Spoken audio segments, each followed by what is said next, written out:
As a young student, we still had the dictatorship in Haiti. And for most students abroad, our goal was to go back to Haiti and fight. I am a reluctant memoirist. I take that to be a good sign, because if you ever encounter an enthusiastic memoirist, you should run the other direction.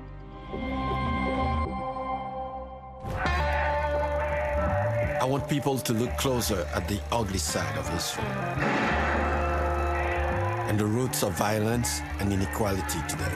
These people have deluded themselves for so long, they really don't think I'm human. My name is Raoul Peck, and I'm a filmmaker. Born in Haiti, I grew up in Congo, France, Germany, and the United States.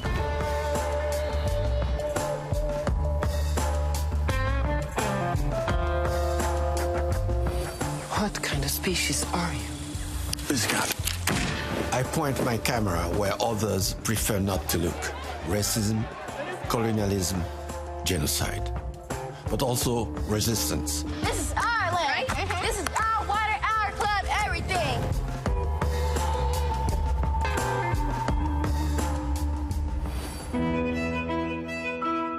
I write about what it means to be American and about the ordinary people who get caught up in U.S. wars. My family fled Vietnam when I was a child. I'm Viet Thanh Nguyen, author, professor, refugee. I spent much of my life trying to forget what it meant to lose a country.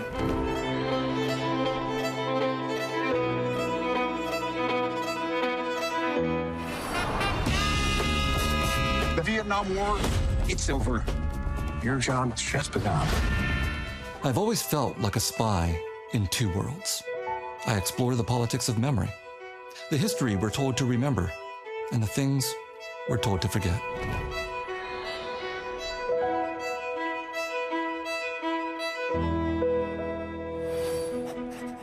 I read 2 of Viet's novels and rarely felt so at home. What I admire most about Viet is his humorous, non-didactic way of threading knowledge, entertainment, and politics together. I've long admired Raoul for his ability to blend art and politics seamlessly. He's an auteur whose style is a poetics of commitment. I'm keen to talk to Viet about what's going on in the world today.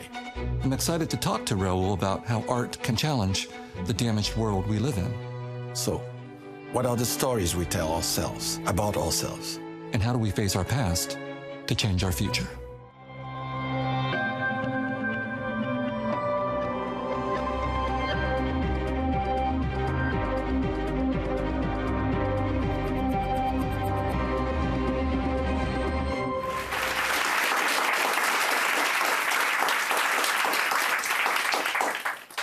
Raoul, I am just so delighted to be here with you as a longtime admirer of your work.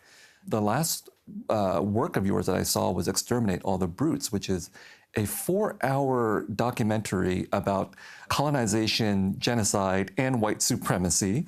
And the amazing thing was that you were able to not only just make this, but make this and have it broadcast on HBO, which is not normally the home, I would imagine, of documentaries about colonization and white supremacy. How hard has it been for you to pursue your personal vision as an artist over the decades? For many, many years, I used to say that I do guerrilla filmmaking, basically find somewhere some people who are ready to work with me or to fund my movies, hit and leave. And the decision I took very early in my life was that I would only make films that I really want to make. I never made a film because I had to earn a living. As a young student, I was 17 when I went to study in Berlin. That was in 73. We still had the dictatorship in Haiti.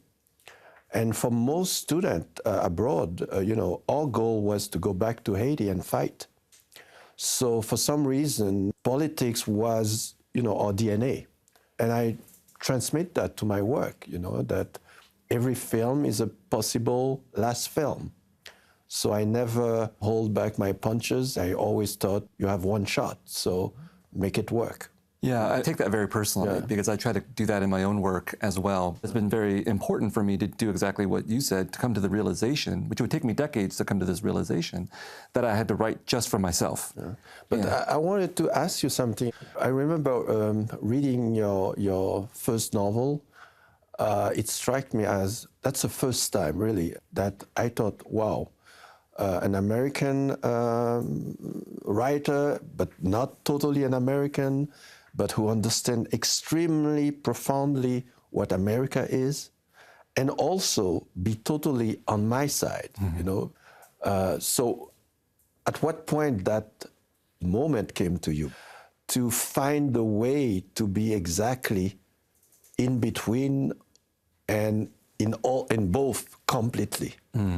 Oh, I did grow up with a sense of being always inside and outside of every location that I found myself in because of my refugee background coming from Vietnam to the United States.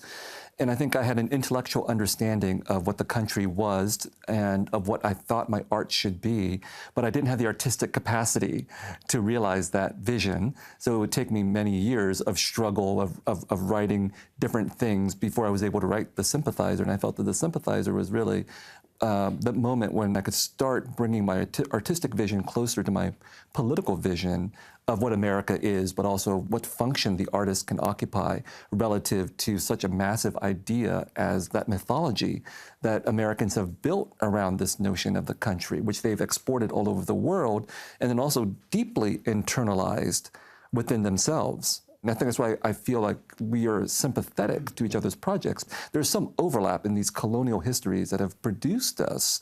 And was that something you were already understanding even before you left to go overseas? I think I had to build it as I went. I went to Congo when I was 8. My parents went to work for the UN in Congo. And Congo was my land. You know, my friends were Congolese, Belgian as well, but I felt at home. And when I went to France, it was the same. But what I also, I think, learned was to, very early on, to deconstruct. You would watch a film on Tarzan, and then you go to Congo, and you realize that, well, there are no tribes dancing around the airplane, you know? And as an 8-year-old, it's a shock, because all your image of Africa is in that Hollywood movie. And so very early, I didn't trust everything I was reading or everything I was watching or seeing on the screen.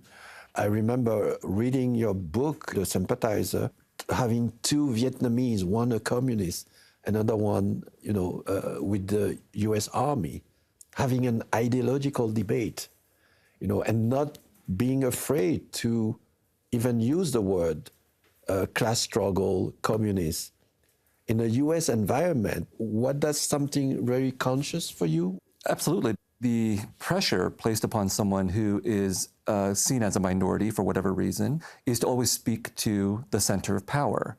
And that lure to speak to the center of power is so immense that I think for many people that is internalized. And so when I wrote The Sympathizer, it was actually very important to construct the novel, as you said, as a debate between Vietnamese people.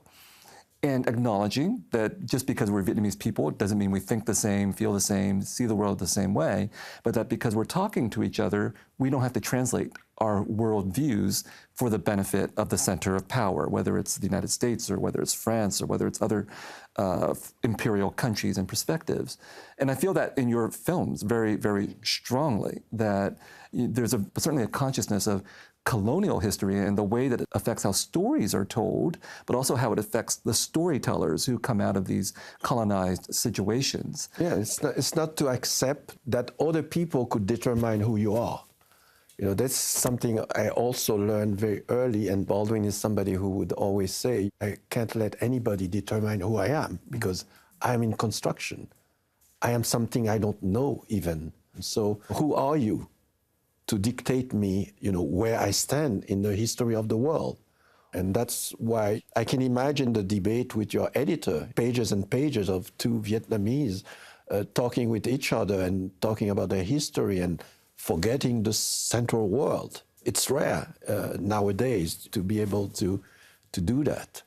When I sent out The Sympathizer to editors, it was rejected by 13 out of 14 editors, and the 13 editors were Americans. The 14th editor who bought it was actually English, Cambridge graduate, Slavic studies major, read Russian and Marxist theory, and himself, as I discovered, was of mixed race background with an Indian Malaysian mother. And he actually did not question the two Vietnamese sides talking to each other, I think because he understood personally and intellectually the very histories that we're discussing.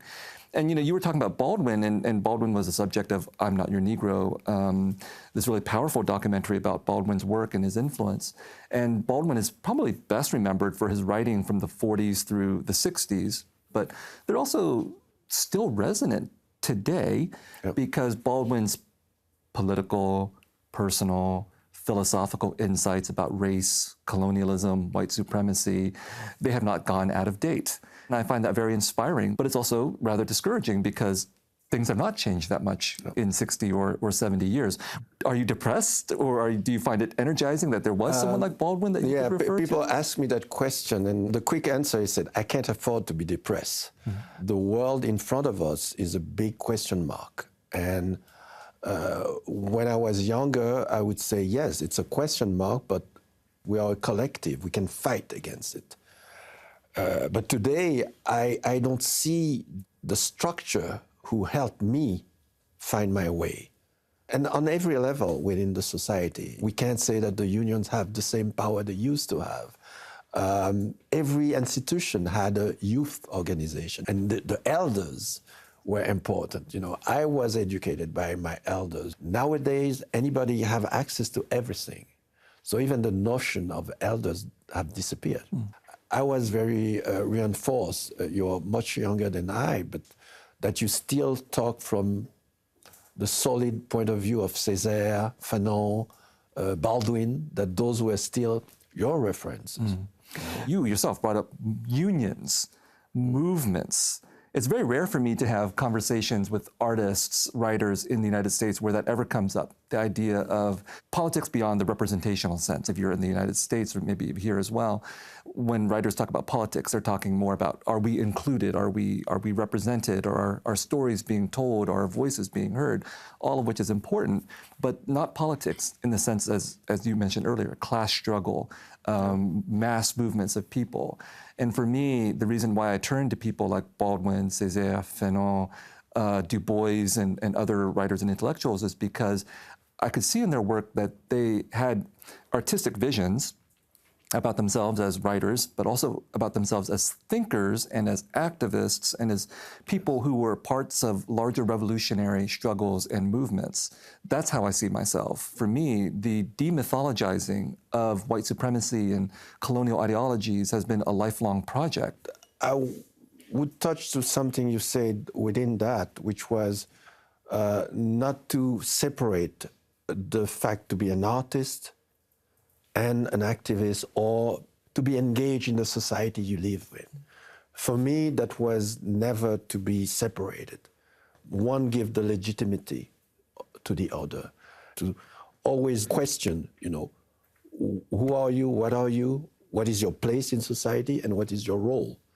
And I always saw myself as privileged.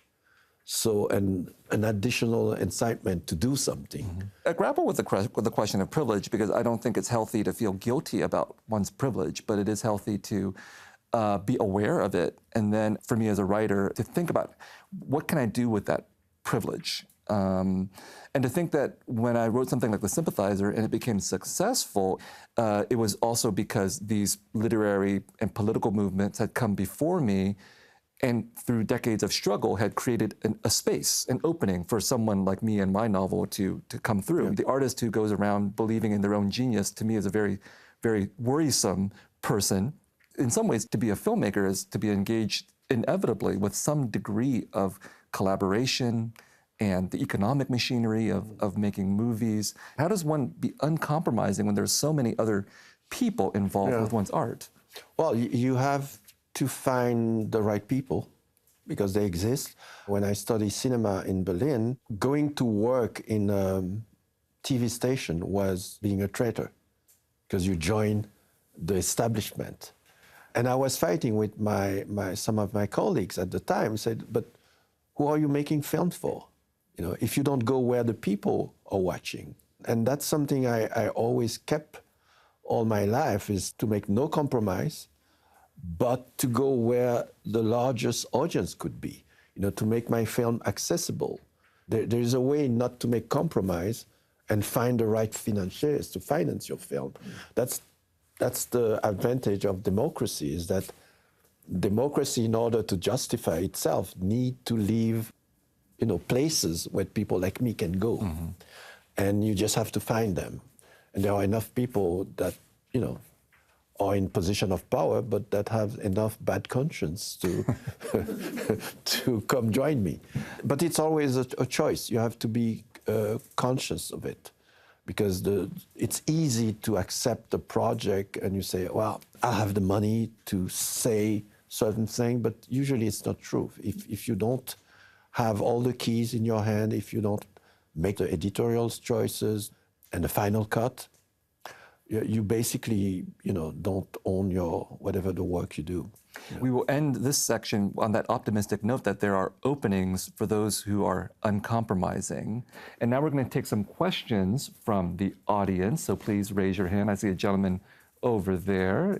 So, Viet, you are a champion of diasporic literature. Can you give your perspective on the role translated Vietnamese literature and diasporic Vietnamese literature, in your case, can help members of the diaspora construct and shape their cultural identity? I certainly wanted to tell my own story when I wanted to become a writer, but I also wanted to build a literary community and a movement that would provide opportunities for other writers to tell their stories as well. That goes back to this idea that I don't believe in individual writerly privilege. I believe in this project of abolishing the conditions of voicelessness that would allow more stories to emerge. But what I don't want to see is a diaspora in which one voice, one representative gets to tell their story at the expense of everyone else. And so I do think that diasporic, transnational, translated literatures are crucial in terms of trying to change the narrative landscape of these countries that we find ourselves in. Well, I'm very conflicted with that question, because sometimes being at the center of the Republic, you tend to be allowed to speak about yourself a certain way. So the narrative is a narrative that can sell.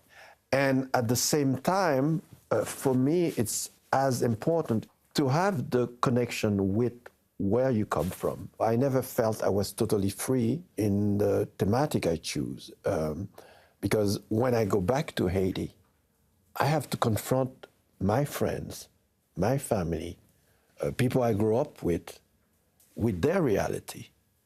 So imagine I go back to Haiti and they said, oh, and what kind of film you make? I said, well, I just finished Crazy Story 5.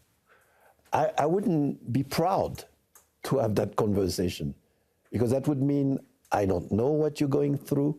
I'm not interested with what you're going through. So it's that kind of responsibility. I was never able to shake it out. Every day I think about what's going on in Congo. There is a war, 1 million people have died. I cannot just erase it. So how do I speak of that in my work? I went back to Haiti. I went into politics. I was in the government. And for me, that's natural to have done that. I gave 2-3 years of my life to do that. And I still continue today, because those are my friends. They are fighting for democracy every day. They are risking their life. I don't have guilt, but I make sure that I show solidarity, that I'm involved. I try to do my best in that fight as well. I've got a question for you, Viet. In 2021, I heard you in a Guardian Live broadcast, which I enjoyed. And I think you said something like, you weren't going to write about your life because it wasn't very interesting. What made you change your mind? Because you have a memoir that has come out now, I believe. I am a reluctant memoirist. I take that to be a good sign, because if you ever encounter an enthusiastic memoirist, you should run the other direction. And because exposing personal traumas typically would involve other people. And so I think I was very reluctant to write about my own life, because it would involve talking about my family.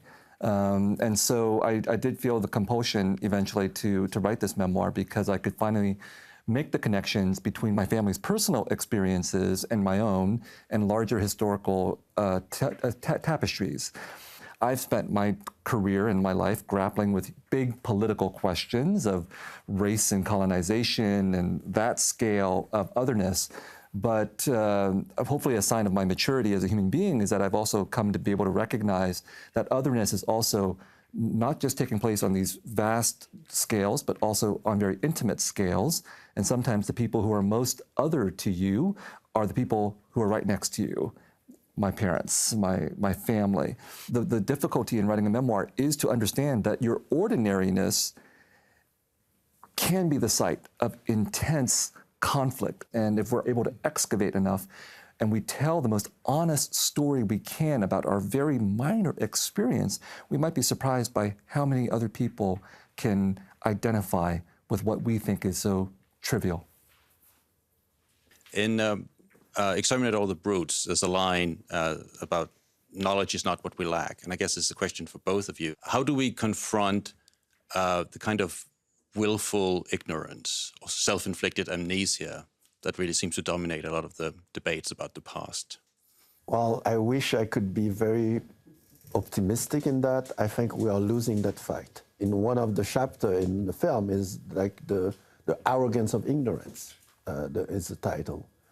And when science is not respected, when numbers are not respected, I'm working on a film on Orwell, 2 and 2 is 5 now. And people are not ashamed to come on TV and pretend 2 and 2 is 5. That's where we are today. Democratization of communication is an incredible tool that anybody can take a phone and give its opinion about what's going on in the world. This is great. But to be able to do it without checking any source, you can say something as determinate as the scholar who spent 40 years of his life working on that subject. And unfortunately, the press is not doing their job. I belong to a generation who saw how newspapers were bought by billionaires. It started 50, 60 years ago, if we don't go back to the beginning of the 20th century, when the billionaires start to buy the newspaper because the muckraker were criticizing capitalism.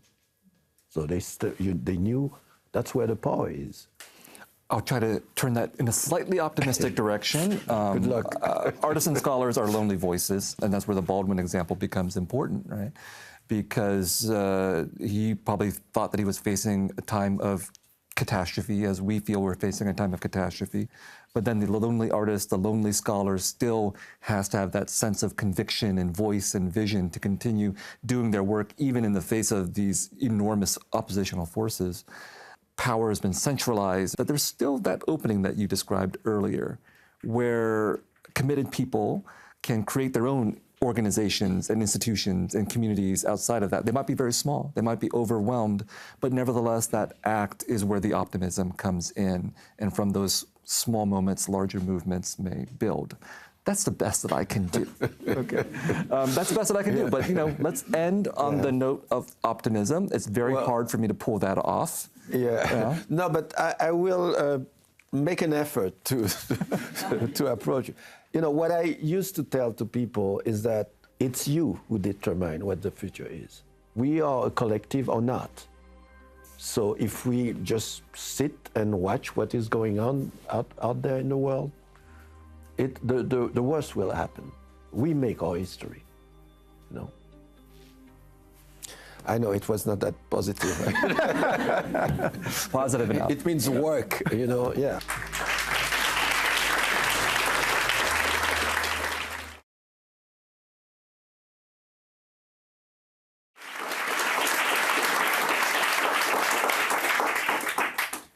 A big part of my life, I remember watching Apocalypse Now, watching Oliver Stone's movies.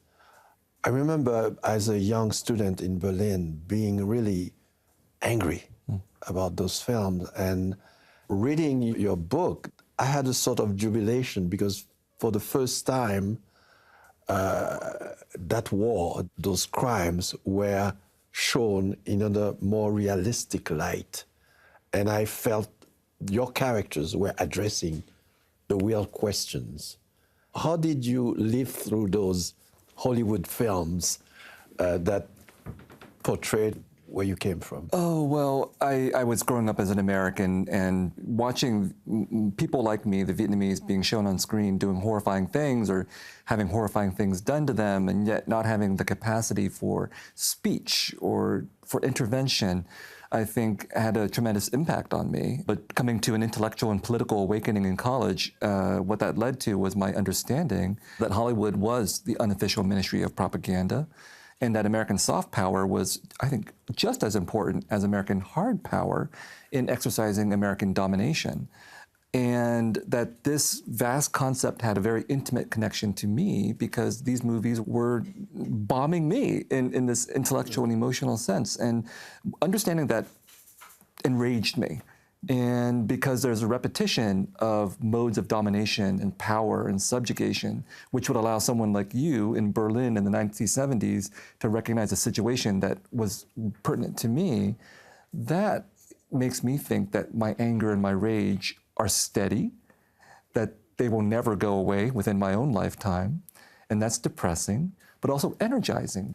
I'm wondering what emotions power you as an artist. I've said anger and rage. There's other emotions, but that was the first instigation for me to want to be a writer. It is anger. It is my reaction to injustice. It is my reaction to dumbness, or bulliness.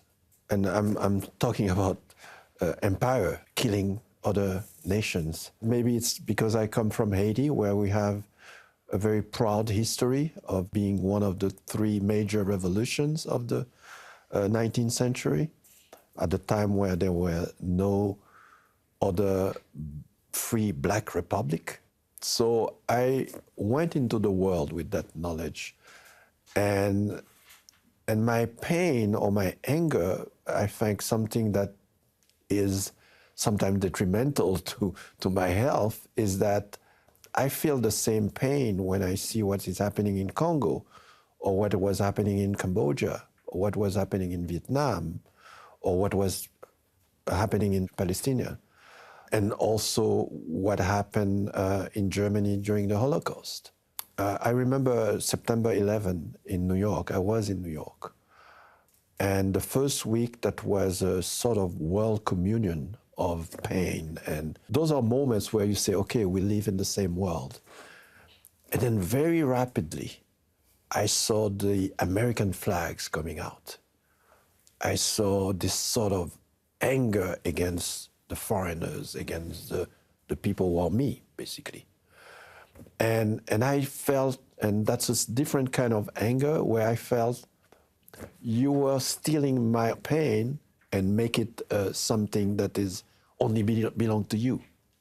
Sometimes I feel that towards some people talking about the Holocaust. That's my pain too, that human beings have done that to other human beings, and that's as important to me. And we have to call that everywhere we see it. You don't have that right to kill innocent people. That's not the right. Whatever happened to you, and how do you deal with that pain or that anger sometimes? Well, I think for me, one way that I've tried to deal with it is to develop other emotional capacities as well. And when I think about 9/11 and the American reaction to it, I think that the pain was replaced with hatred. It's not just anger. I think anger is a healthy emotion. I think rage is a healthy emotion, and hatred I've never found to be a healthy emotion. And again, that capacity to turn violence that's been inflicted upon us into hatred for someone else is a universal impulse, I think. So for me, what was important as an artist and as a writer and as a human being was to also learn not just empathy, but also vulnerability. Americans felt vulnerable after 9/11. They did not feel vulnerable before then because we're the greatest country on earth, no one can attack us, and then all of a sudden that invulnerability was destroyed on 9/11.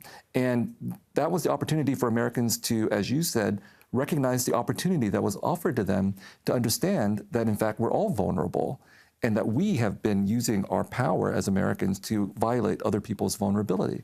But Americans turned away from the possibility of shared vulnerability to try to rebuild their invulnerability.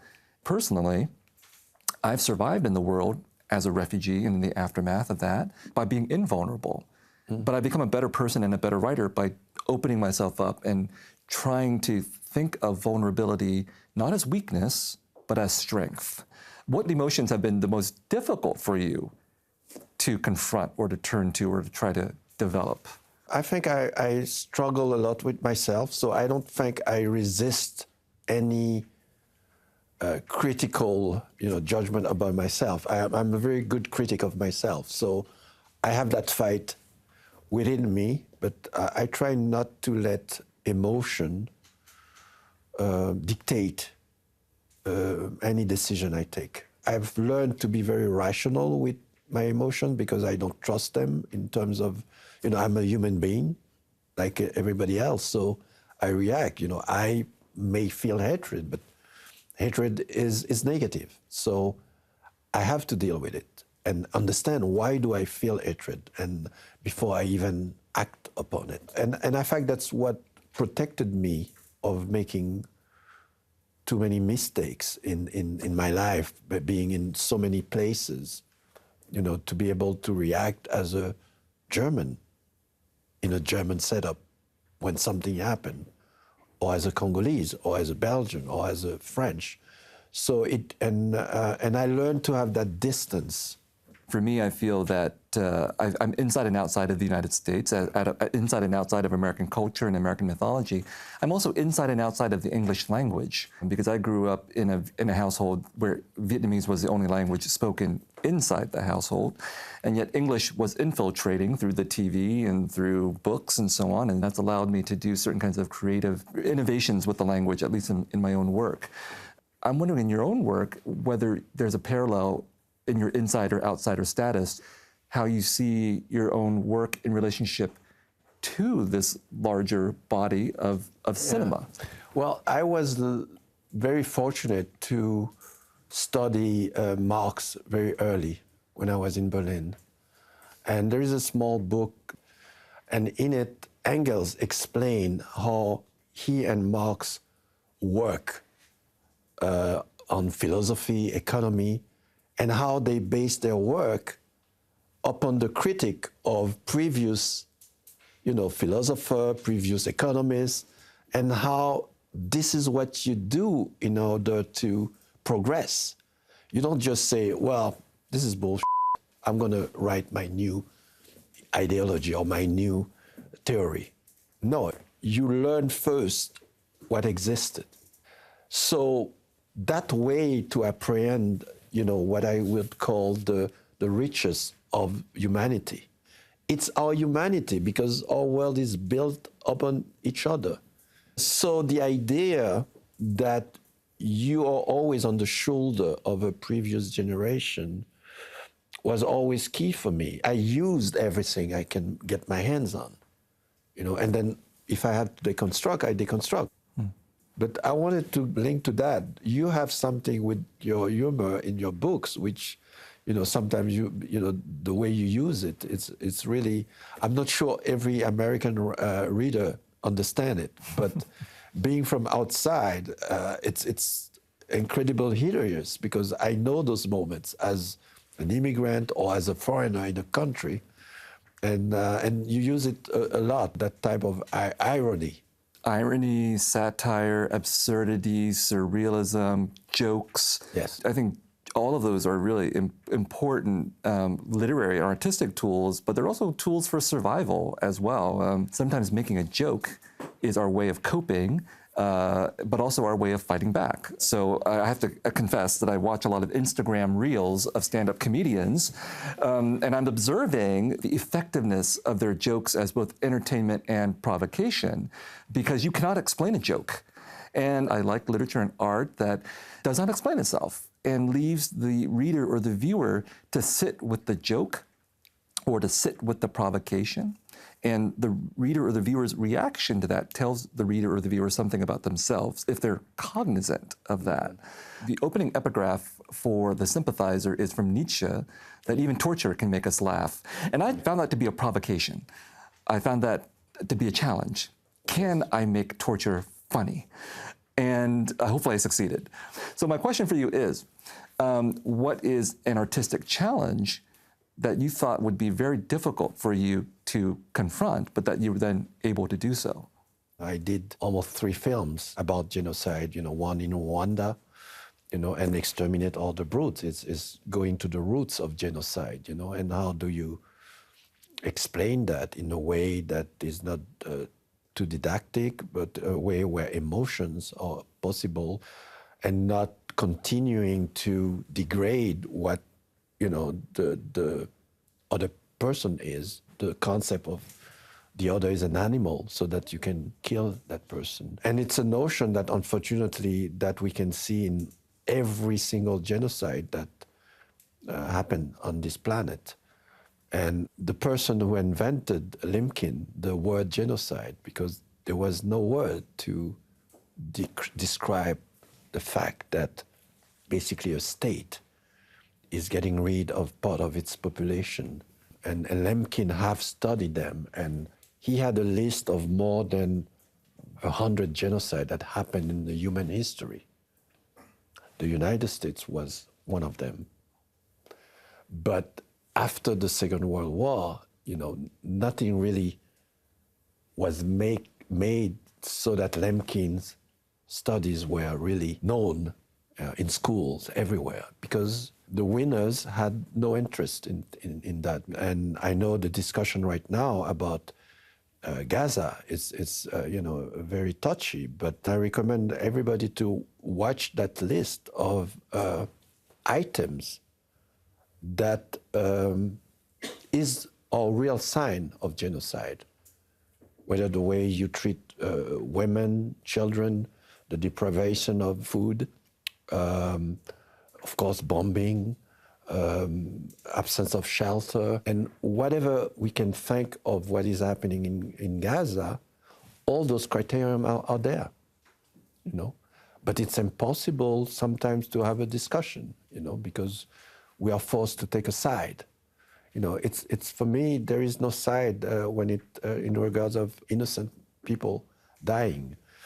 And that's the difficult world we are living in, that it's impossible to put names or definitions on things that have definitions. It's not like my opinion. Everybody can see all the atrocities or being committed that you've described, but intention. People would say, oh, there's no intention, there's no proven intention that Israel as a state is deliberately engaging in genocide.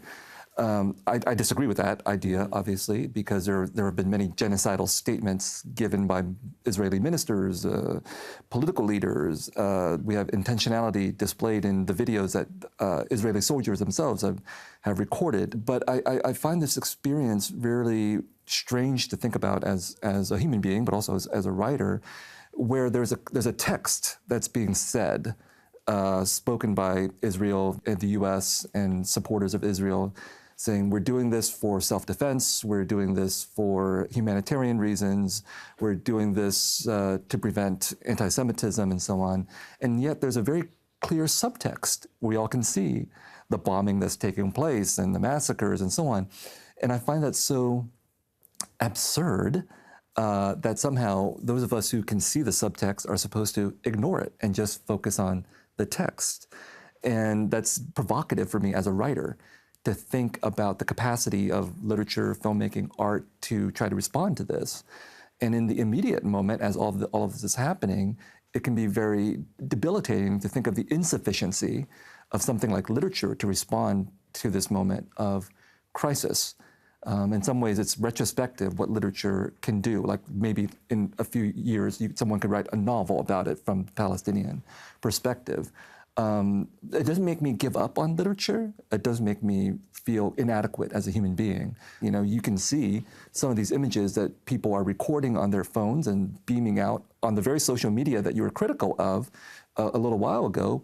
But those images and that social media does allow us some kind of access that's very painful, because I find it very hard to watch and listen to some of these images. But somehow for me, there is a time for everything. There will be a time to blame. There will be a time to name. But how can we do all this while people are dying? You know, I have to bomb you because there are murderers hiding among you. If 10,000 people die while you're doing that, is it okay, not okay? Is there a number you can put? Will it be 50,000? When do you stop? So that's the absurdity of the present situation. Is like, well, we accept the fact that those people dying are not human. But the one thing that can establish that we're not crazy is that within Israel itself, there are people, even parents of hostages, who say, not in our names. Those people are my hope. Because they resist when it's very hard to resist the folly of what's happening. They resist, and Palestinians resist too. Of course. I think we are now turning to questions from the audience. So I wanted to ask you about the thinking that links your films, Mr. Peck, and allows you to kind of sweep through and connect those disparate moments of resistance to violence and oppression. Every one of my films was a film for me that was urgent to make. I never made a project like, I want to do that in 10 years, or, you know, I want to go back to the past and review the Haitian Revolution. It was about always the first question, what can I do today to respond to all which is happening around me? What can I counter with a different discourse, with different images? I want to be efficient. There are two young people asking here. I have a question for you, Nguyen. How do you feel about the difficulties that your novel, The Sympathizer, faces when it comes to being published within Vietnam? We've had a translation of The Sympathizer in Vietnamese since 2016, and we have not been able to publish it ever since. There is a complicated system of permissions and apparently self-censorship within Vietnam that, from my understanding, allows the government not to actually ban books, but to effectively not allow books to be published because people are afraid of the possible penalties they might face. We were not allowed to shoot the TV series in Vietnam. We are not being allowed to show the TV series in Vietnam. So I feel personally rejected by the government, or by whatever system is preventing these works from being available, and it prevents me from returning to Vietnam. But in a larger sense, I worry about whether a country that prevents different kinds of voices, not just mine, but many different kinds of voices, from being heard can be a healthy society. I mean, there are writers in Vietnam who are being sent to prison for writing things about inadequacies or injustices in Vietnamese society. Great sacrifices were undertaken by the Vietnamese people to liberate and unify the country for freedom and independence. And it's arguable that that has not been fully realized for the Vietnamese people. There is a question here. In this age we live in right now, do you feel that there is an important topic that is probably not discussed as much? And is there something you would like to see from other artists more? I think it's like pick your choice, because there's so much to have to deal with. I think we have never been so invaded with all sort of problem, conflicts. We live in a divided world, but we see it within every democracy right now. You know, the democracy itself is in question. Of course, there are urgencies. You know, when people are dying, that's urgent. But there are people who are dying slowly. And in the middle of the United States right now, what is going on, you know, books are banned. You know, your book have been banned, as I heard. I hope so. Yeah, you hope so. Unfortunately, we lose so much time doing stuff that have no utility. You can have fun on TikTok, yeah, for half an hour, but not 6 hours. There is a problem there. So it's the contrary. I'm not looking for stuff. It's an avalanche of problems and topics. And I agree, but one criteria possibly for identifying your specific cause is, for me, what is unspeakable? And that's going to vary depending on the situation. But when we realize that there is something that has been marked as unspeakable, I think we have identified an issue that we should speak about. So the question about Vietnam was directly related to that. We've talked about Gaza. Genocide is an unspeakable word for some people. Black Lives Matter is an unspeakable phrase for some people. Trans rights is unspeakable for some people. And that tells us, I think, that we have identified an issue that is crucial and transformative. Who are the current thinkers and intellects that you look towards and that might offer us hope in the 21st century? Let's say it's more difficult today, first of all, because there are a lot of new intellectual, new ideas of multiple generations who have access to, to publishing, to film, to art. So the situation is different. And it's true that we don't have anymore the kind of great intellectual that everybody look up on. You can't today assume a territory and be like the guru of your fact, of your thematic. Is that a good thing?